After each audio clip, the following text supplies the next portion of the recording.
Welcome back to Organized, the business law breakdown. I'm your host, Seth C. Oranburg, and today we're unraveling a philosophical puzzle that has baffled law students and legal scholars alike for generations. The Parol evidence rule. The rule lies at the intersection of contract law and evidence law. It dictates what courts can and can't consider when looking at evidence of the meaning of a written agreement.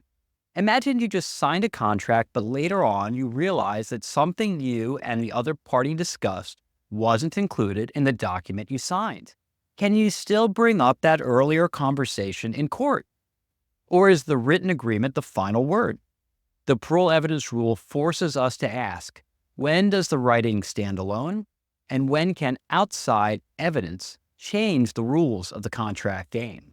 In our previous episodes, we explored how courts interpret contracts and navigate ambiguous terms by looking at both intrinsic, inside the four corners, and extrinsic, reality-based circumstantial evidence.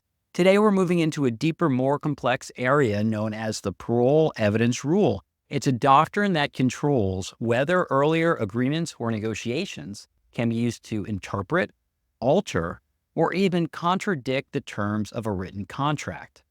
Throughout this episode, we'll break down the key elements of the parole evidence rule. We'll explore when and why courts exclude extrinsic evidence and dive into real-world cases where the rule has been applied, sometimes in surprising ways. But before we get started, let's talk about three key things you'll learn from listening to today's episode. First, the parole evidence rule exists because courts assume that parties write down their contracts so the writing controls the deal. According to the parole evidence rule, courts look to the final written document as the definitive word on the deal, and courts will not admit certain extrinsic evidence that would change the meaning of final written terms. Second, written contracts may explicitly state that the writing is the complete and exclusive statement of the party's intentions. And when parties agree to such an integration clause, then courts will not admit certain evidence that would add any new terms. Third, there are exceptions to the parole evidence rule. If there's ambiguity, fraud, or a missing term, courts may allow outside evidence to clarify what the parties meant or agreed to. If you've ever been involved in a contract where one party claims the document doesn't mean what it says because of some conversation you had before signing, stick around. The parole evidence rule might just change how you think about written agreements, especially when earlier discussions seem to fade away once the ink has dried. Now that we've set the stage, let's break down exactly why the parole evidence rule is the way it is and why it matters so much in contract law. The parole evidence rule is a principle that determines when courts will allow extrinsic evidence. Things like prior agreements, negotiations that led up to a final writing, or oral promises that were not written down, when these things can be considered alongside a written contract. Essentially, the rule says if the parties have a final written agreement, that writing is presumed to capture the terms in the writing, and nothing can change or contradict those terms. In addition, if one of those terms in the writing is to say the writing is the complete and exclusive statement of the parties' agreement, then nothing can be included that would add any additional obligations. But here's where a logic puzzle begins. What if there's an earlier agreement that's crucial, but wasn't included in the final contract? Shouldn't that be considered? Or if the parties clearly discussed something during negotiations, but left it out of the written document, can that conversation still matter in court? Should it? The parole evidence rule presents a challenge because it tries to balance two key ideas. On the one hand, the finality of a written contract, and on the other, the reality that people don't always write down exactly what they agreed to do. So when does the rule kick in? If a written agreement is integrated, meaning it's final, then the parole evidence rule blocks any evidence that came before the contract was written that would contradict the terms of that contract. And if it's fully integrated, meaning complete and final, then the parole evidence rule blocks any evidence that add terms to that contract. Courts generally won't allow parties to bring up prior agreements or oral promises that contradict with final written documents, unless there are special circumstances like fraud, mistake, or misrepresentation. One key thing to point out about this rule: it doesn't apply to future actions. The parole evidence rule deals with promises made before the written contract was formed. It doesn't say anything about whether the parties can change their agreement through mutual modification. We'll determine whether or not parties can change a contract in the future by mutual assent in a future episode. So back to the parole evidence rule. There are two main forms of final contracts or integrations. A partially integrated or merely final agreement means the writing is final but might not cover all the details. So it permits additional consistent terms. You can't change the existing terms, but you can add to a partial integration. It's merely final. On the other hand, a fully integrated agreement or a complete and final agreement is, well, complete. And so no evidence can be introduced that would add a term. Of course, there are exceptions. The parole evidence rule does not apply to clarifying ambiguous terms. If the written contract uses vague or unclear language that can't be understood from the contract itself, courts will probably allow external evidence to help clarify meaning. We can always introduce external evidence that would prove the contract was induced by fraud or signed under duress. And we can show evidence that is meant to prove that the contract wasn't actually final, like it was just a draft. The key takeaway here is that the parole evidence rule isn't just about keeping evidence out of court. It's about preserving the integrity of written agreements. But courts also need to balance this with fairness, making sure that the essential details or earlier promises aren't unfairly excluded if they were part of the true intent behind the deal. Now that we've explored the basic elements of the parole evidence rule, let's break it down with a case that illustrates how courts apply this doctrine in the real world. In Gianni v. R. Russell & Co., the Pennsylvania Supreme Court was faced with the question of whether oral promises made before a contract was signed could be used to contradict or add to a written agreement. In other words, they were charged with figuring out whether the parole evidence rule applies to a particular writing. Here's the scenario. Gianni was a tenant in a building owned by Russell. When Gianni signed the lease for his shop, the written contract stated he was only allowed to sell fruit, candy, and soda, and it prohibited him from selling tobacco. Gianni claimed that before signing the contract, Russell's agent had orally promised that he would also get the exclusive right to sell soda in that building. So when another tenant started selling soda, Gianni took Russell to court, and he argued that the oral promise gave him exclusive rights. The court had to answer the question of whether Gianni's claim about the oral promise could be admitted as evidence at all. It didn't even deal with the merits of the argument, but rather whether or not that evidence could be admitted. Note that the written contract said nothing about exclusive soda rights. And this particular agreement did not have an integration clause either. So on the one hand, Gianni can argue that since this contract appears to be final, but not complete, we can add additional terms. We just can't change any terms. Russell counter-argued and said that this type of agreement is typically complete and exclusive, and the court should understand it as such. And in addition, the exclusivity for selling soda was contradicted by the ability to sell soda without any further statement. So the parole evidence rule should exclude the evidence. The Pennsylvania Supreme Court agreed with Russell and determined that since the written agreement appeared to be complete and final, and because one would typically include an exclusivity concept along with the allowance of selling a particular product, Any earlier agreements were discharged and could not be admitted.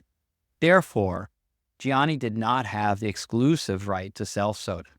The court relied on the rule that when parties put their agreement in writing, that is presumed to represent the final and usually complete deal, unless there's evidence of fraud, mistake, or ambiguity.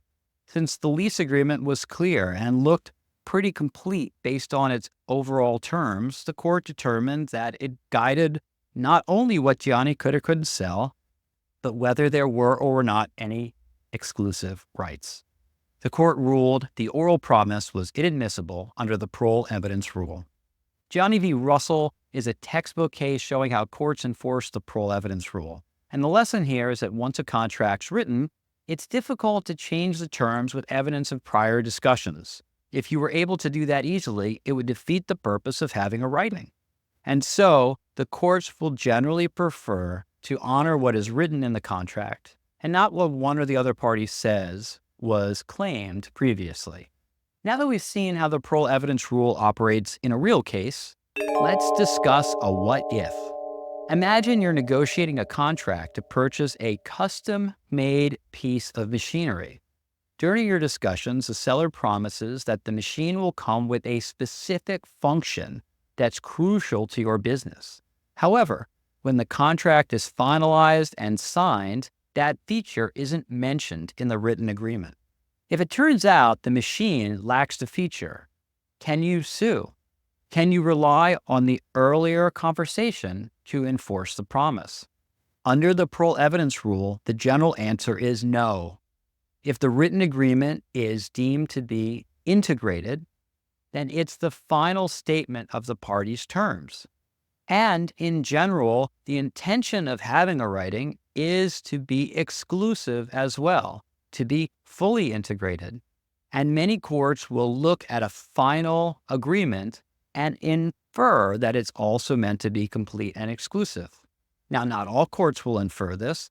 If it lacks an integration clause, if the contract itself does not say expressly that it's complete and exclusive, you could argue that there were some additional terms. Let's add a twist. What if the written agreement is ambiguous about the machine's capabilities? What if it generally states that the machine will fulfill the promises made by the salesman? Could you then introduce evidence of an earlier promise? Well, now you probably can. Courts will almost always allow extrinsic evidence to clarify an ambiguity in a contract if the contract doesn't explicitly address the feature in question, or if it's clearly vague on its face, then courts will drop the presumption that the contract is complete and exclusive. The vagueness shows the parties must have intended something not written down, and you'll probably be able to introduce the earlier promise to help clarify what the parties intended. Let's complicate it once further. What if the contract has a written integration clause? What if the contract says, this agreement is the complete and exclusive statement of the parties' intentions with regards to all promises related hereto? Can you still rely on the earlier conversation? Now it becomes almost impossible to introduce evidence of the earlier promise. With the exception of fraud, courts are likely to rule that the written contract with its integration clause reflects the complete and final deal, making any prior discussions irrelevant. However, if you can prove that the promise was made fraudulently, or if there is a mistake, there is some chance the court might allow the evidence. This highlights the delicate balance courts have to strike. On the one hand, written contracts provide certainty and finality. On the other hand, earlier promises or negotiations might be crucial to understanding what the parties actually intended. The Parol evidence rule acts like a gatekeeper, determining when earlier promises can come in and when they stay out of court. Let's break it down again with another case that highlights how courts might apply the Parol evidence rule, but with a twist. This time, we'll look at Sierra Diesel Injection Service versus Burroughs Corporation, where a court took a more lenient approach toward admitting extrinsic evidence because of the nature of the parties. In this case, Sierra Diesel, a small family-owned business, purchased a computer from Burroughs Computer Corporation to help manage its business accounting and inventory. Burroughs' sales representative made promises that the computer could perform the tasks that Sierra Diesel needed. But when Sierra Diesel received the computer, it absolutely could not and did not perform as promised. The written contract contained an integration clause stating that the written agreement was the complete and final deal. Despite the integration clause, the court actually allowed Sierra Diesel to present evidence of the earlier promise made by Burroughs' sales staff. That's even though, again, the contract said it was complete and exclusive. The court allowed the admission of earlier promises. The court reasoned that because Sierra Diesel's owner wasn't a sophisticated business person and relied heavily on the salesperson's assurances of technical information he had no reason to understand, it would be unfair to exclude the oral promise. The court found that these earlier conversations were in reality part of the agreement between the parties. So here we see a court that applied a more subjective approach to the parole evidence rule.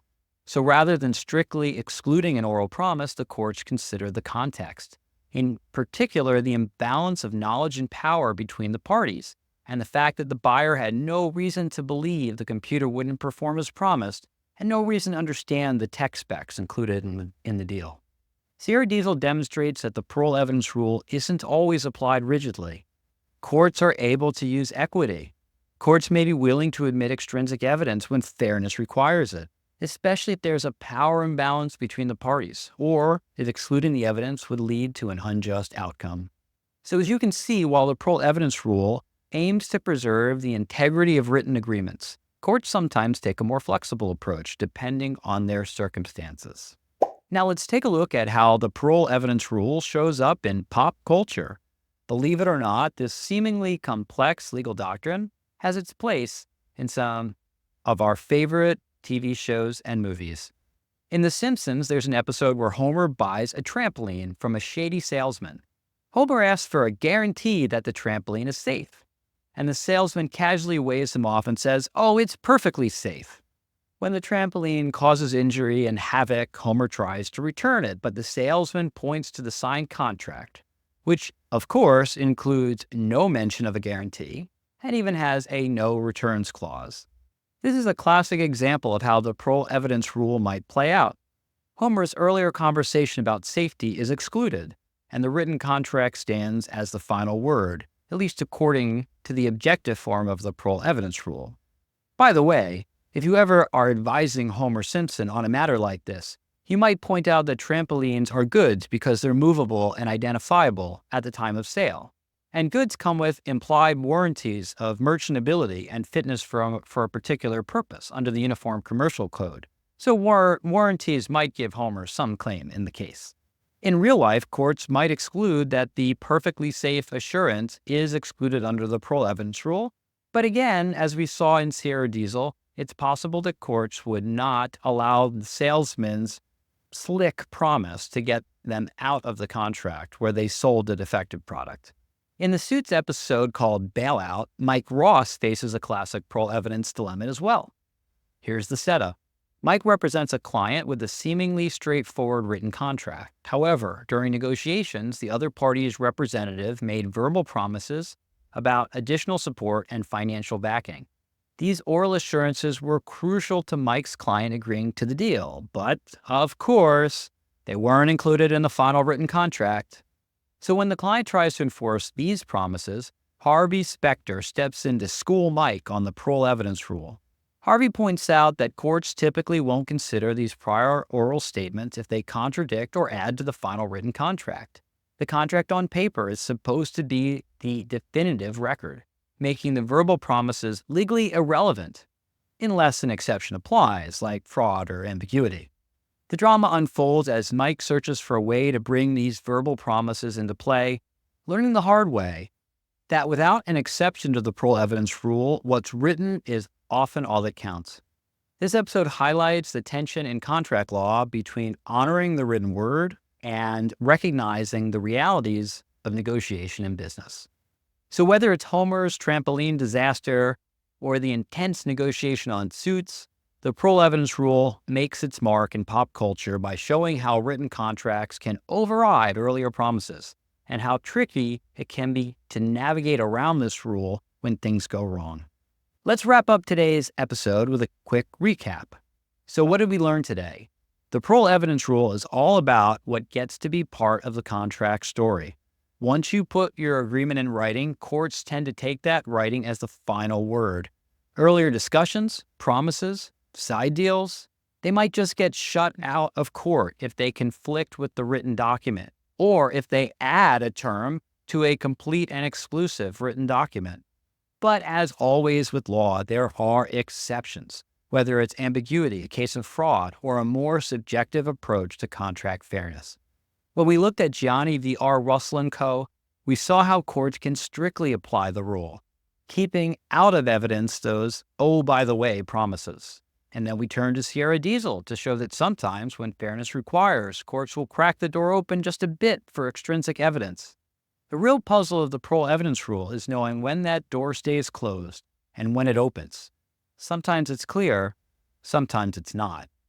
I'd love to hear what you think. Have you encountered a situation where someone tried to introduce other promises after signing a contract? Or maybe you've seen the parole evidence rule in action in a completely different way. Share your thoughts and questions. I'll be reading them all, and who knows, your comment might just make it into a future episode. Thanks for listening to today's episode of Organized, the Business Law Breakdown.